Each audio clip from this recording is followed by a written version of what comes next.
seenaa takkaa hin dabarre, seenaa kara fuulduraatti dhufuuf deemtu, seenaa irra jabdu seenaa kan keessa. Alhamdulillahi rabbil aalamiin wa bihi nasta'iinu ala umuuri dunyaa waddiin wa ba'd. Assalaamu alaykum wa rahmatullahi wa barakaatuh. Guyyaa hadhaadhaa seenaa takkaa hin dabarre, seenaa kara fuulduraatti dhufuuf deemtu, seenaa irra jabdu seenaa kan keessa seenaa sana keessa hubatamuu qabdu, kan qalbii nama rabbitti amanee fi nama rabbitti kafareellee qalbii isaa keessa faana gochuu deemtu seenaa sun jechuudha. Seenaa sanarraa waliif dubbanna inshaallahu ta'ala. Seenaan kun baay'ee seenaa baramuus qabu, seenaa ilmi namaa haga hadhaatti illee wallaaluu hin qabne. Hundi keessanuu yoo beektan maashaallah, yoo hin beekne walumaan haa barannu. Seenaan sun guyyaan inni keessa argamu guyyaa rabbiin keessa dallanu. Dallansuu hamma dura takkaa hin dallanne, dallansuu sichillee dallanuu hin deemne, dallansuu akka sanaa jechuudha.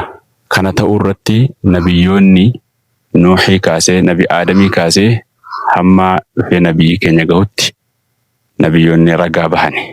Guyyaa sana rabbiin dallansuu akka inni dallanu guyyaa sanallee ragaa bahuuf deemu.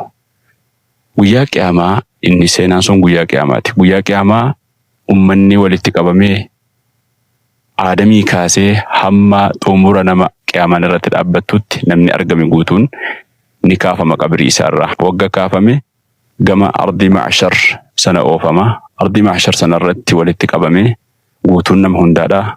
Sagaleen nama hundaa kan dhagahamu, akkuma kanallee ijji nama hundaa kan wal argu, dirree sana keessatti dirree wal qixxee keessatti jawriin hin jirre, zulmiin hin jirre, kan Rabbi adilii keessatti hojjetu achi keessatti walitti qabamaa jechuudha. Gaafa walitti qabame booda ilmi namaa gariin isaadha. Hojii isaatiin hunda namaatu achitti, caammaan namaas, deemsi namaa, makiinaan namaas, xiyyaarris kan namni ittiin adeematu hojii isaatii jechuudha.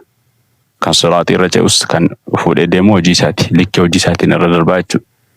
Guyyattii sana likkii hojii isaatiin namni kaan jannata keessa ol baha sadarkaa gubbaa.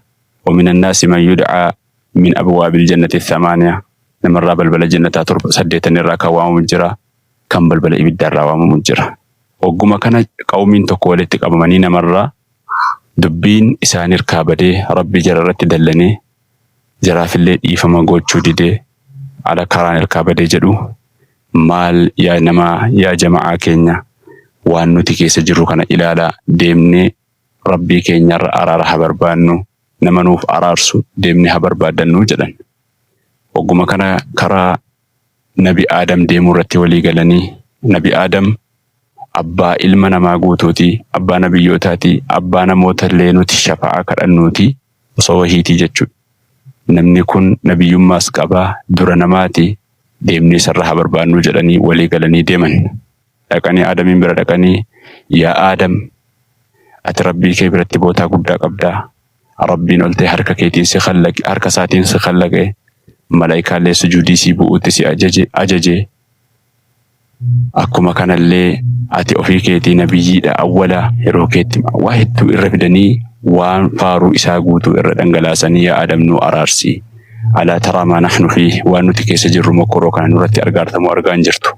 Deemi Rabbii kee jaarsummaa nu dhaabbadhu jedhaniin. Nabi Aadamis ni jedha, inna Rabbii qad ghadiba al-yawma ghadaban lam yaghdab qablahu mislahu walan yaghdaba ba'dahu mislahu. Rabbiin kiyya bar guyyatti hadhaa kana keessa dallansuu jabaa dallanee jira. Dallansuu akka kanaa kan hamma duran dallan, sichittillee kan dallanuu hin deemne dallanee jira. Nafsii nafsii nafsii, nafsii koo jedha. Anayyuu Rabbina haa baasu. Maaf jennaan jannata keessatti yeroon achi turetti Rabbiin ol ta'ee muka tokko nyaachuu haraama irratti godhee jennaan hin nyaadhe, anuu macsiyaan qaba. Sanaaf jecha nafsii koo jedhe.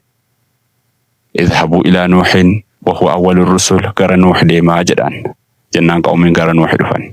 Yaa Nuuh, ati bar isa Rabbiin keenya abdan shakuur jedhee duniyaatti si faarsee awwala rusultootaati.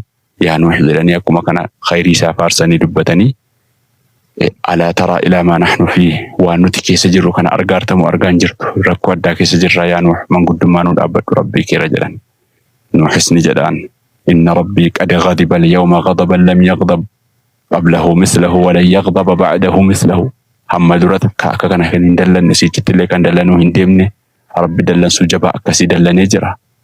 نفسي نفسي أن اللي نفسيك يا ربنا حباسو نفسيك وجل ما في جنان دعوة نبيون هندو دعائي كنمي دعائي سنان دنياتين ربي لا تذر على الأرض من الكافرين ديارا جتشدان كافرة دعائي كدنا ربي لفرات رجي في كوتيف نفسيك يا جلان أسمان كرا نبي إبراهيم ديمن نبي إبراهيم برا ديمني يا نبي إبراهيم أتي أبا نبيوتاتي أتي خليل ربيتي ربين خليل ستاسي خليل أوفيسي تكسي قدرتي وأنو تكيس جرو أرقارتان وأرارسي جلنين نبي إبراهيم ربين كي يقول يا حتى قد غضب اليوم غضبا لم يغضب مثله ولن يغضب بعده مثله كاك حتى كان دلن يجرى سيجت اللي كان دلن ندم دلن يجرى نفسي إني كذبت في الدنيا كيستي أن كن كذبت 3 كذبات صوب سدي صوبين جرى كنافو نفسي كي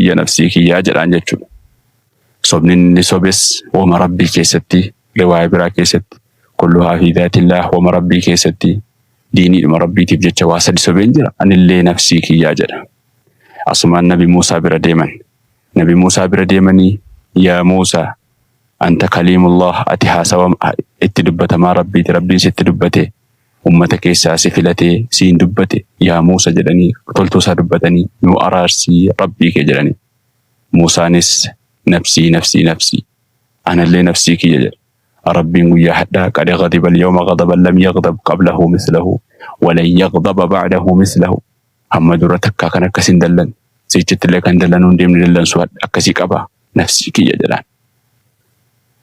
أنيس أوفي كوتي بدين قبا نما توكو بدي مل أجيسين جرا سقافا قبطي أجيسو سبا أوفير أكاني أكسيتي بدي أكسين أوفير قبا نما لبو نما باسين جرا أن اللي نفسي كو جلان فيمرون على موسى دربني نبي عيسى برديم عيسى دانس يا عيسى قم ربي كيتي من قدمان الأبد وأنو تكيس جرو أرقان جرتو جراني نبي عيسى نس ربي نقول حتى دلن سوجبا دلن جرا محمد ركن دلن نكس سيجت لك أن دلن ندم دلن سكسي كبا نفسي جران جتو نفسي كي يا رب نباسي جرا يسني كر نبي محمد ديمن نبي محمد رفدني اتهمن نبي محمد وقم كانت أجو فقلت أنا لها أنا تشفع كناف كأمي أنا تسني أرارسا جل الرسول صلى الله عليه وسلم سنبود رسولي ربي ساني فارسني ربي ساني كتتني سجود بؤني